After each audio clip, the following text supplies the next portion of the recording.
ମନୋଭାବ, ଗୁପ୍ତ ପାପ, ସାଂସାରିକ ଆକର୍ଷଣ, ବନ୍ଧନ ଏ ଭିତରେ ଯଦି ଫସିକି ଥିବୁ ଆମେ ମାନେ, ତ ଆଗମନ ହାତ ଛଡା ହେଇଯିବ ଆଜ୍ଞା। ପରେ ଆଉ କାନ୍ଦିଲେ ବି ଅନୁତାପ କଲେ ବି ଆଉ ସୁଯୋଗ ନାହିଁ। ଆଉ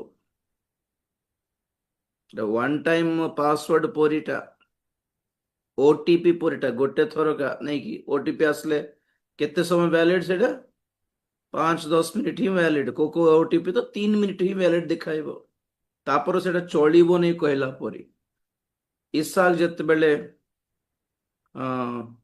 ଯାକୁବଙ୍କୁ ଆଶୀର୍ବାଦ ଦେଉଥିଲେ, ପରେ ଯାଇକି ପୁଣି ଏସୋ ଧାଇଁ ଧାଇଁ ଧାଇଁ ଧାଇଁ ଆସିଲା, ବାପା ମୋର ପାଇଁ ଆଶୀର୍ବାଦ କିଛି ବଳିଲା ନେଇ କି ପଚାରିଲେ, ସରି ବାବୁ, ସବୁ ତୋର ଭାଇ ନେଇଗଲା।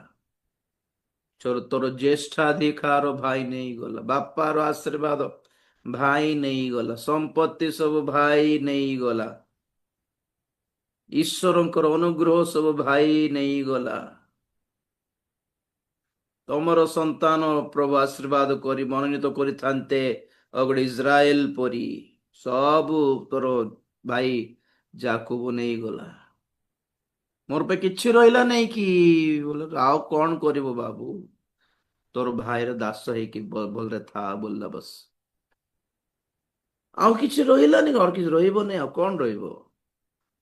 ରାପଚର ମିସ୍ କରଲା ପରେ ତ ଆପଣ ଯେତେ ବଡ ବଡ କଥା କହିଲେ ବି ଲାଭ ନାହିଁ। ରାପଚର ମିସ୍ କରଲା ପରେ ଆପଣଙ୍କର 3 ମହଲା ବିଲ୍ଡିଂ ଥିଲେ ବି କି ଲାଭ? ରାପଚର ମିସ୍ କରଲା ପରେ ଆପଣଙ୍କର ବ୍ୟାଙ୍କରେ କୋଟି ଟଙ୍କା ଥିଲେ ବି କଣ ଲାଭ? ରାପଚର ମିସ୍ କରିଗଲା ପରେ ଆପଣଙ୍କର ଗୋଡରେଜ ଆଲମାରି ଲକର ଭିତରେ 5 କେଜି ସୁନା ଥିଲେ ବି କି ଲାଭ?